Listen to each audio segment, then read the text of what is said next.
എഡ്ഹോക്ക് overseas education സെൻറ്ററിൻ്റെ കോട്ടയത്തെ ഉദ്ഘാടനത്തിൽ സംബന്ധിക്കാൻ സാധിക്കുന്നതിൽ എനിക്ക് വളരെയധികം സന്തോഷമുണ്ട്.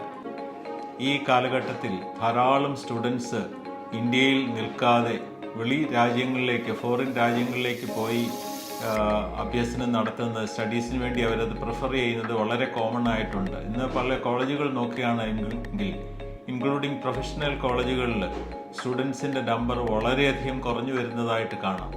+2 കഴിഞ്ഞാൽ ഉടനെ തന്നെ സ്റ്റുഡൻസ് ഇതുപോലെയുള്ള ഫോറിൻ കൺട്രീസിലേക്ക് പോയി അവിടെ സ്റ്റഡീസ് കഴിഞ്ഞ് അവിടെ സെറ്റിൽ ചെയ്യാനായിട്ട് ആഗ്രഹിക്കുന്നവരാണ്.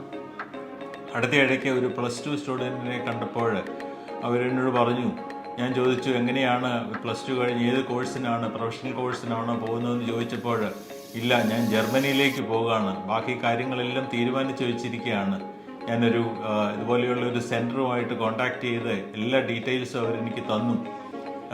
ഈ സെൻറ്ററിൻ്റെ പ്രത്യേകത എന്ന് പറയുന്നത് അവർ career selection, course selection, visa formalities, ബാക്കി അക്കോമഡേഷൻ ഫെസിലിറ്റീസ് എല്ലാം അറേഞ്ച് ചെയ്യുന്ന ഒരു സംഗതി ആയതുകൊണ്ട് നിഷ്പ്രയാസം ഇങ്ങനത്തെ കാര്യങ്ങളിൽ കുട്ടികൾക്ക് തീരുമാനമെടുക്കാനായിട്ട് സാധിക്കും. പ്രത്യേകിച്ച് ഈ സെൻറ്ററിൽ കൗൺസിലേഴ്സ് ഉള്ളതുകൊണ്ട് ഏത് സംശയം വന്നാലും അവരോട് ചോദിച്ച് സംശയ നിവാരണം നടത്തുവാൻ സാധിക്കുന്നത് കൊണ്ട് വളരെ സന്തോഷമായിട്ട് കാര്യങ്ങളെ ഫൈനലൈസ് ചെയ്യാനായിട്ട് സാധിക്കും.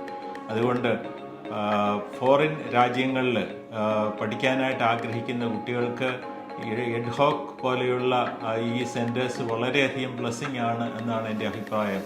ഈ എഡ്ഹോക്ക് സെൻറ്ററിന് എല്ലാവിധ ആശംസകളും ഞാൻ നേർന്നുകൊള്ളുന്നു.